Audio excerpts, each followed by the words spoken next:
Hello guys, welcome to my channel again. तो आज हम पढ़ने वाले हैं Python directories.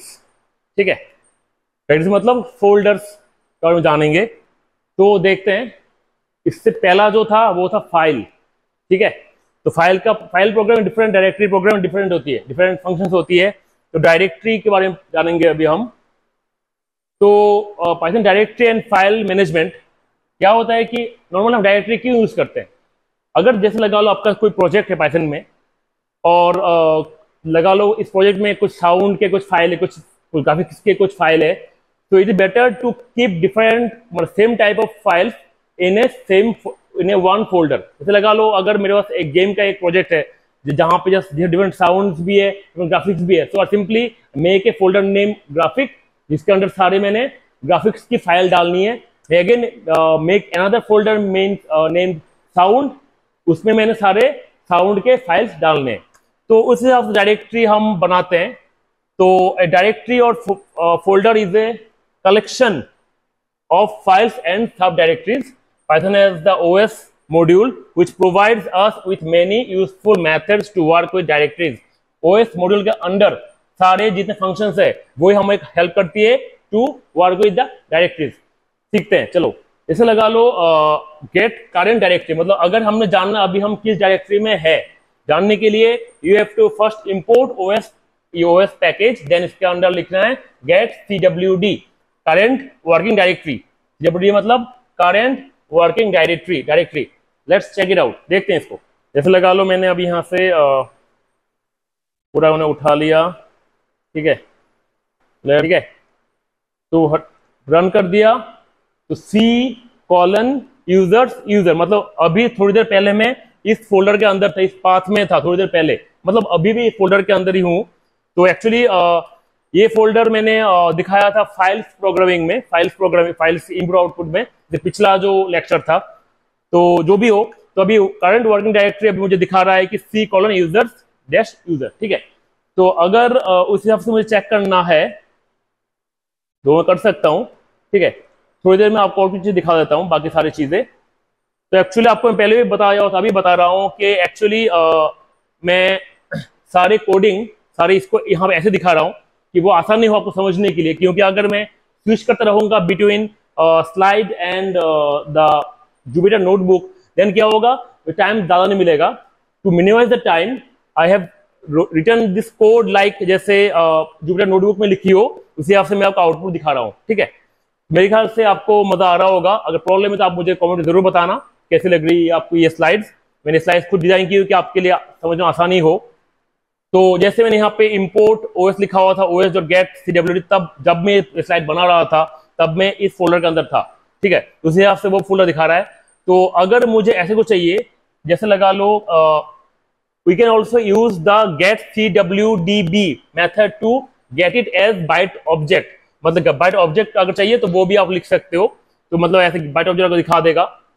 The extra backslash implies, let me check this folder, आपको वो दिखा देते हैं थोड़ा कैसे काम कर रहा है OS.get CWDB। ठीक है, तो एक्चुअली ये कुछ ऐसा कह रहा है कि deprecation warning, Windows bytes API has been deprecated, use Unicode file names instead of D। Actually ये कह रहा है कि जो फंक्शन है बहुत ये एक्सप्लोर हो चुका है, आप नया फंक्शन आ चुका है। फिर भी देखो ये आपको ये बाइट के हिसाब से आपको आउटपुट दिखा रहा है। तो नॉर्मली बस आउटपुट ऐसा ही दिखेगा कि आपके बाइट के हिसाब से वो आपको दिखा रहा है। ये नॉर्मली यही चीज है, ज़्यादा कुछ खास नहीं है इस फंक्शन में। तो अगर एक चीज, अगर हमने एक्स्ट्रा जो स्लैश डबल स्लैश वो हटानी है, what we should do, extra backslash implies escape sequence, the print function will render this property. कैसे, अगर मैं प्रिंट फंक्शन लगा दूं तो क्या होगा, आपका जो डबल स्लैश है वो हट के सिंगल स्लैश में आ जाएगा।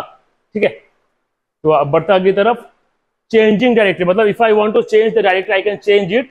सिंपली आपने आप खुद लिख कर ट्राई कर सकते हो, मैं आपको दिखा रहा हूं, क्योंकि अगर फिर से स्विच करने गया फिर से वो मतलब टाइम खराब हो जाएगा। तो अब यहाँ से ऐसे देख लो, मैंने OS जो किया हुआ था मॉड्यूल जो इंपोर्ट किया हुआ था .chdr मतलब चेंज डायरेक्टरी, मतलब चेंज DR मतलब डायरेक्टरी।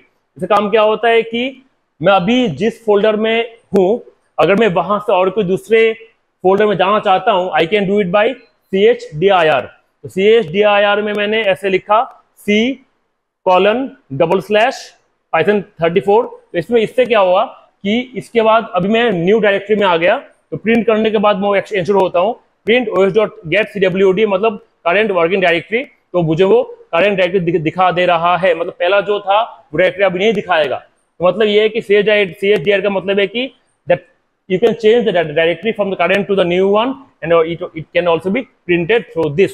ठीक है, तो बढ़ते हैं आगे की तरफ। तो ये और एक फंक्शन है जिसका नाम है लिस्ट dir, मतलब वो उस फोल्डर में all files and sub directories inside directory can be known using the list dir method। मतलब अभी आप जिस फोल्डर पे हो, डायरेक्टरी पे हो, उसके सारे अगर आपने फाइल्स देखनी है, you can write this method list dir। इससे आपको सारे के सारे आपके फाइल्स दिखा देंगे यहाँ पे। ठीक है, अगर मैं चाहता हूं कि वर्किंग डायरेक्टरी के सिवा और जो मर्जी फोल्डर, जो मर्जी ड्राइव हो, उसका भी मैं चाहता हूं कि भाई देखने के अंदर क्या है, simply I can just list directory अंदर मैंने जस्ट d:\, मतलब अभी मैं डी ड्राइव के अंदर देखना चाहता हूँ क्या क्या है, वो सारे दिखा रहा है, सारे फाइल्स जो मेरे अवेलेबल है। ठीक है, तो यही है कि अगर आपने करंट डायरेक्टरी पर देखना है तो सिंपली ब्लैंक छोड़ दो। अगर आपने और किसी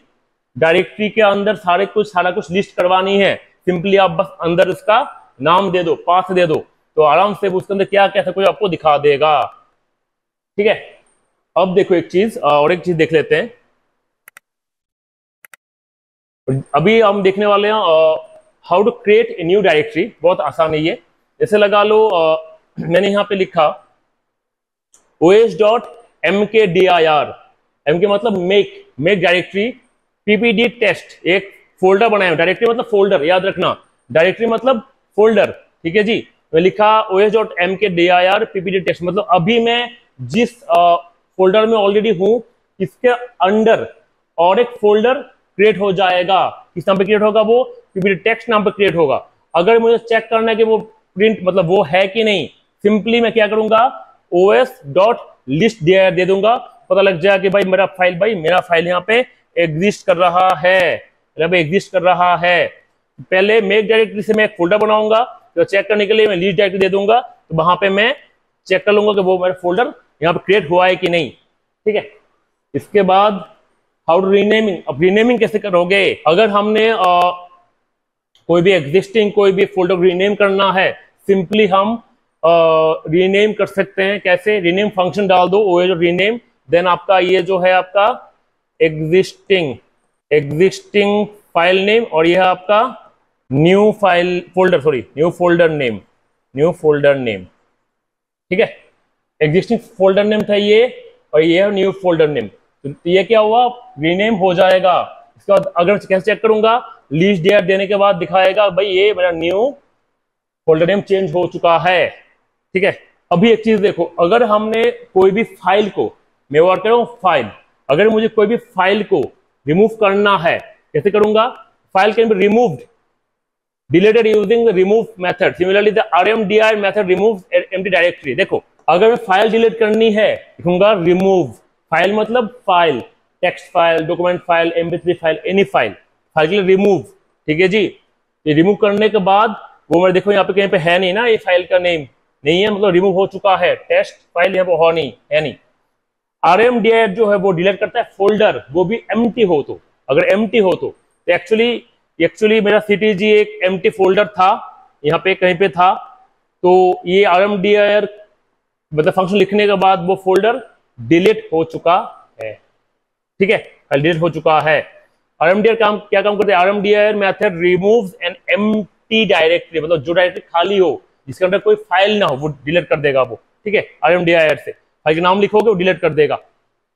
ठीक है, अभी और एक चीज देख लेते हैं, रिमूविंग डायरेक्टरी और file. However note that rmdir method can only remove empty directories. In order to remove a non-empty directory, non-empty directory, we can use the rmtree, important function, rmtree method inside the shuttle module.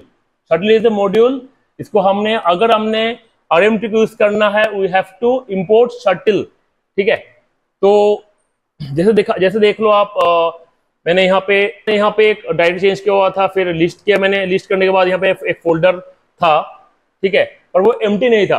ठीक है, इसके बाद जब मैंने RMDIR PPT folder में लिखा, PPT लिखा, क्या एरर आया इसमें, क्या एरर आया, the directory is not empty, ये एरर आ गया, क्योंकि वो एम्प्टी, अगर कोई भी फोल्डर एम्प्टी ना हो तब RMDIR काम नहीं करेगा। ठीक है, काम करने क्या करना पड़ेगा हमें, इंपोर्ट शटल। शटल जो है वो एक पैकेज है, इसके अंदर हमने RMtree हमने फंक्शन यूज करना है। शटल RMtree पे लिखे फोल्डर का नेम लिखेंगे, फिर देखोगे आप वो इसका लिस्ट करेंगे, इसके बाद आप देखोगे वो नहीं है, एग्जिस्ट नहीं कर रहा है। ठीक है, तो ये कुछ इंपॉर्टेंट फंक्शंस थे डायरेक्टरी के। तो अगर आपको ये क्लास अच्छी लगी तो please like, comment and share and subscribe the channel and click the bell icon to get the update of the latest upcoming videos. और इसमें ये जो प्लेलिस्ट है पाइथन वाला, इसमें आगे बहुत सारे वीडियोज अपडेट होते रहेंगे, अपने वो जरूर देखना है, क्योंकि न्यू मेथड्स, न्यू टॉपिक्स इसमें ऐड होते रहेंगे। So you should just click the bell icon to get the latest updates. तब तक के लिए चलते हैं।